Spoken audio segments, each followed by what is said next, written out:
Hey guys, how's it going? I'm Sydney from PhoneDoc.com, and I have here the Samsung Rugby Smart from AT&T.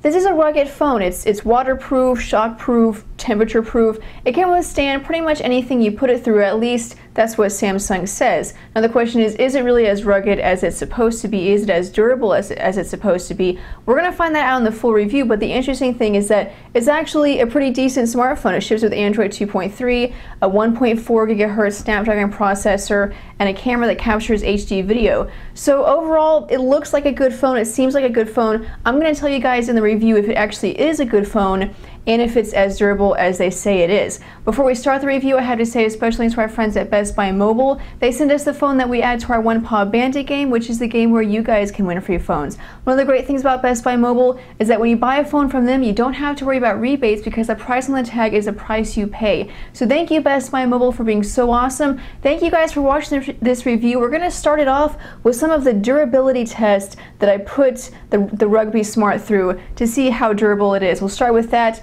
and then we'll get on to the full review. I'm Sydney from PhoneDoc.com. Let's get started.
So those are my very scientific tests that I performed with the Rugby Smart, and for the most part it did okay. You can see obviously it got really beat up around the edges here, but that's going to happen whenever you drop a phone. On the back you have kind of some nicks and some scratches here, but overall, performance is still fine. It still works after everything I did to it. Not a whole lot of real problems. I did get some dirt kind of caught in these seams here, but that's nothing that's really going to mess up the phone. It's just something that you're going to have to clean out. A couple of problems I did have is there's a scratch across the screen, and this happened after I rubbed it in the rocks. Now, obviously most people are probably not going to just rub their phone on rocks, but if you do, I was kind of disappointed that it did get that scratch, and that was after the very first swipe. I wasn't even doing it that hard, and it got that scratch. Not only that, but if we go to the back of the phone, now it has a seal right here, and obviously I had this locked whenever I put it in the water, but as you can see, if I take the battery cover off, there's still some water that got in here even though I had it sealed. So, thankfully it didn't get to the battery because that would have been bad, but still kind of disappointing that any of it even got in there. I only had it in probably, 4 or 5 inches of water for, maybe a minute, 30 seconds, and it still let some water in. So disappointing there, and then disappointing with the scratch on the display. It's not the most rugged phone that I've tested. I've tested phones that are much more durable.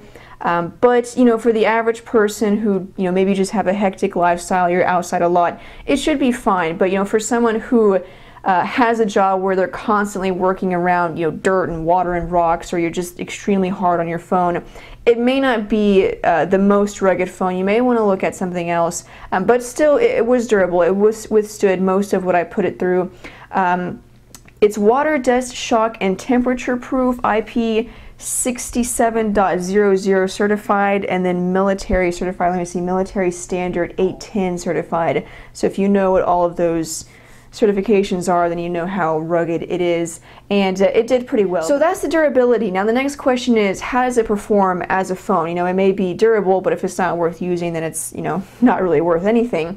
So we'll start with that. It is an Android phone. It ships with Android 2.3. As you can see, Samsung has added their UI, TouchWiz UI. This actually ships with TouchWiz 4.0, which is the latest version of TouchWiz, and this brings a lot of nice features. For example, resizable widgets. This is a new feature in TouchWiz 4.0, so I can resize these widgets.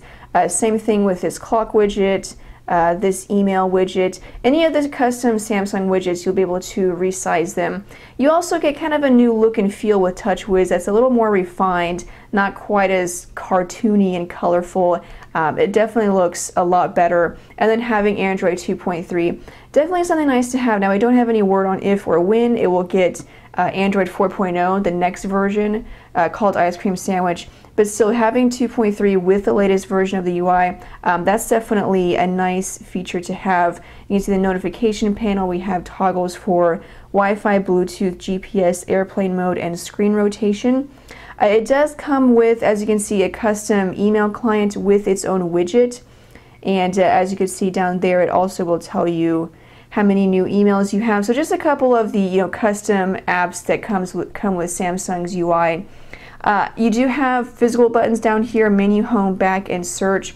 The hardware is, it's a rugged phone, so obviously it's not the most attractive phone you're ever going to see, but still, even considering that, it has a nice modern design. I've seen, most rugged phones, they're very thick, very bulky, they have all that extra padding, and then they just, want to make it look rugged, and so it kind of has this hardware design to it. But this one, it's more sleek. It's a lot thinner than I thought it would be, 0.35 inches thick, which in my experience is very thin for a rugged phone.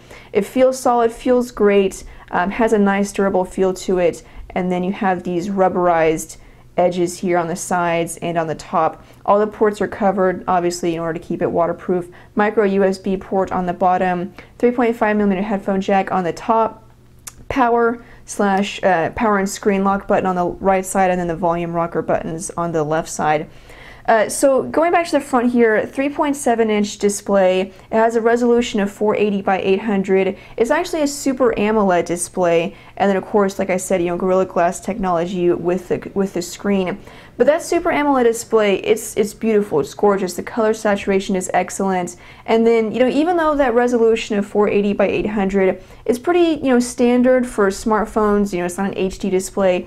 But still, because it's kind of a smallish display at 3.7 inches, the pixel density is great. It's about 252 pixels per inch.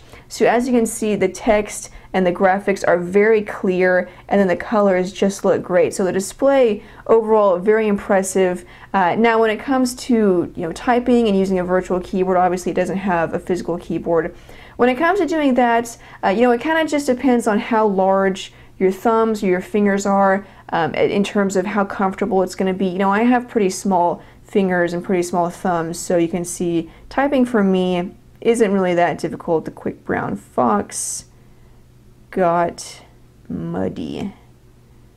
The quick brown dozen for muddy. But yeah, it really just depends on the size of your thumbs, and of course you can use it in landscape mode. You can see this is the stock Android keyboard, and then it also comes with, go to input method, it also comes with a Samsung keypad and swipe, and this is the Samsung keypad. In a lot of ways looks very similar to the Android keypad, but it functions differently. So that's what you get.